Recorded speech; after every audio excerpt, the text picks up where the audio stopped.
Fala galera, beleza? Para quem não me conhece, meu nome é Rafael, sou analista em engenharia de dados. O vídeo de hoje é sobre o ciclo de vida dos dados. Quer saber mais sobre o tema? Então fica até o final do vídeo, valeu!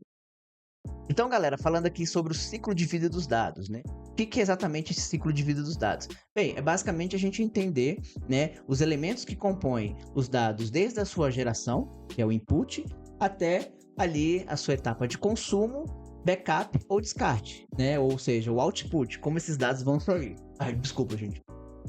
Mas antes da gente começar a falar sobre esse assunto, eu peço por gentileza, se você estiver gostando aí da nossa trilha, né, da nossa playlist, nosso curso aí de conceitos e fundamentos na área de dados, que você se inscreva no canal, curta o vídeo, né, compartilha esse vídeo e essa playlist com outras pessoas, que é a única forma que o YouTube consegue entender que você está gostando e ele espalha, né, o vídeo e o canal para mais pessoas poderem estar assistindo, se inscrevendo, etc. E lembrando que tudo isso é gratuito, né? Ah, então, falando aqui sobre esses elementos, né? O que compõe o ciclo de vida dos dados, certo? Mas antes de começar a explicação em si, é preciso dizer que eu vou explicar esse ciclo, né? Cada elemento aqui de forma genérica, de forma não muito profunda, certo? Só realmente dando uma pincelada nesses elementos aqui, porque eu irei explicar detalhadamente cada um desses elementos aqui, tá? Em próximos vídeos, então fiquem tranquilos, aqui eu vou ter uma explicação mais rápida só para vocês entenderem o que compõe esse ciclo de vida dos dados.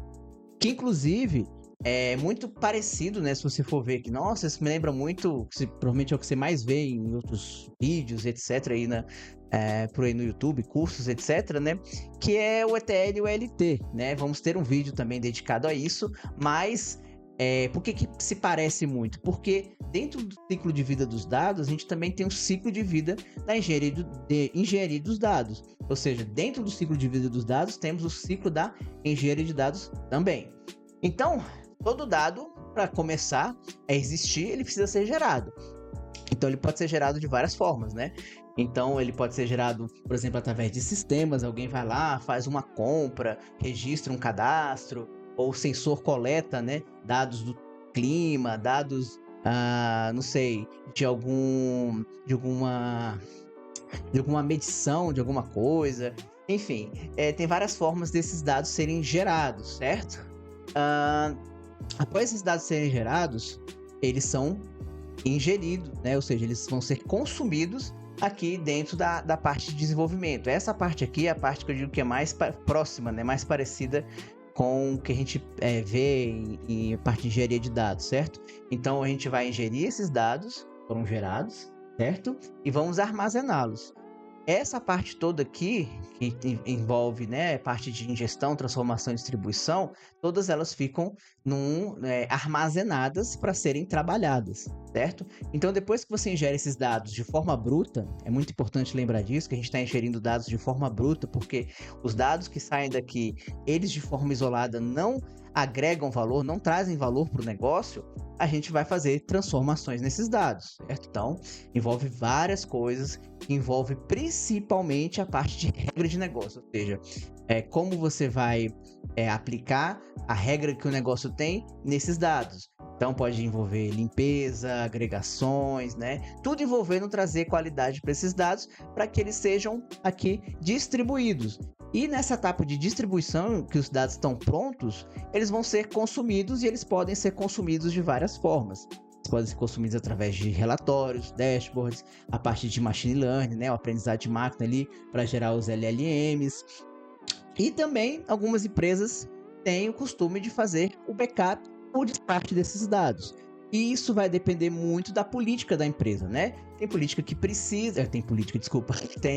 que precisa, por conta da política da empresa, né? Enfim, regras que ela deve cumprir, por exemplo, diante ao governo, diante da sociedade, enfim. Cada uma tem ali a sua regra, né? Ela, por exemplo, talvez tenha que guardar, né? Tem que fazer backup desses dados dos últimos 5 anos para responder alguma questão legal, alguma necessidade, né? Ou ela simplesmente pode também descartar, porque ela só quer usar o último ano, ou ela quer fazer um comparativo dos últimos 5 anos, ela faz um backup, e não necessariamente ela precisa guardar isso por questões legais, mas só para vocês entenderem que não tem uma regra definida, né? Vai depender muito do que realmente a empresa acredita e necessita, né, fazer. E aí, além dessa parte que eu falei para vocês, que lembra muito, né, que é muito... praticamente, na verdade, desculpa, é praticamente a parte ali de uma pipeline de dados, de engenharia de dados, a gente vai ter outros elementos, né, que compõem esse ciclo de vida dos dados. Então, a gente vai ter a parte de segurança, né, que é você definir políticas, né, regras de quem vai poder acessar os dados, se esses dados vão ser anonimizados dependendo da camada, né, quem vai poder acessar determinadas camadas, se esses usuários vão ter prazo, né, vão ter expiração, não inspiração, expiração. E também, por exemplo, é sempre bom seguir o que as pessoas, todo profissional de dados costuma seguir, que é dar sempre o mínimo privilégio possível para um usuário, certo? Então, essa parte de segurança vai envolver isso e também vai envolver, obviamente, parte de ataques externos, né? Ataques DDoS, phishing, SQL injection, tem várias formas aí que a sua arquitetura, né, o seu ciclo de vida dos dados ali, o seu ambiente pode ser atacado, né? A parte de gerenciamento, que aí vai envolver a parte de governança de dados, que envolve também a parte de compliance, a parte de ética, tem muito a ver com aquela parte que eu estava explicando ali do backup, né, do descarte, que tem as políticas, né? Então, assim, tem empresa que é obrigada a deixar os dados no Brasil. Os dados não podem sair do território brasileiro, né? Então, não pode usar uma cloud em uma outra região, por exemplo, né? Então, a governança vai envolver muito realmente como é governado os dados, ou seja, realmente ditar as regras de como esses dados devem ser utilizados. A parte de DataOps, tá? A parte de DataOps, ela é muito...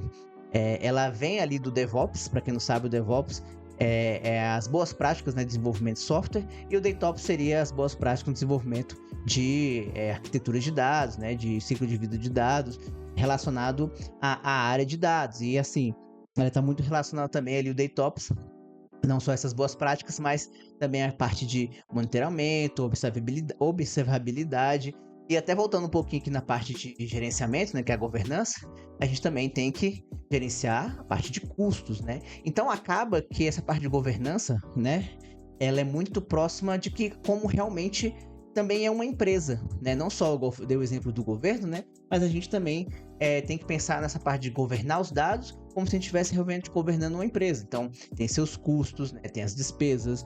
Então, a gente tem que aplicar as melhores formas de estar governando esses dados, certo? A parte de orquestração, né? Que é exatamente como organizar, né, como planejar o fluxo, né, a ordem que vai seguir ali na hora que você for, por exemplo, ingerir esses dados, transformar e distribuir, né? Você vai criar etapas, né? Você vai criar todo um planejamento, uma organização, uma orquestração, tá?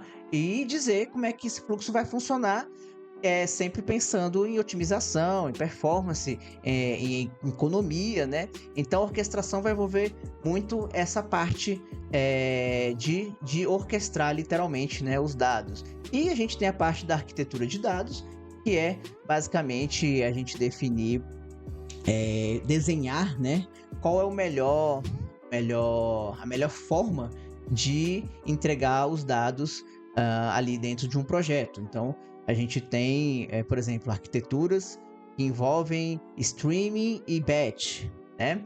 Que é dados em real time ou dados em lote. A gente tem arquitetura que vai pegar só batch.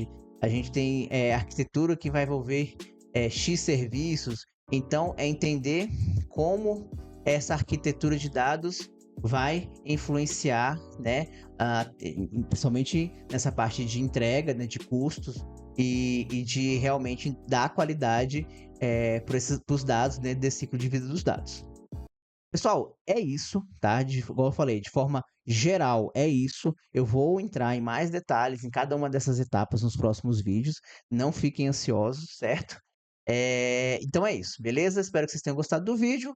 Novamente, não esqueça de se inscrever no canal, curtir o vídeo, se gostou, compartilhar e deixar um comentário. Valeu, é isso aí, até mais.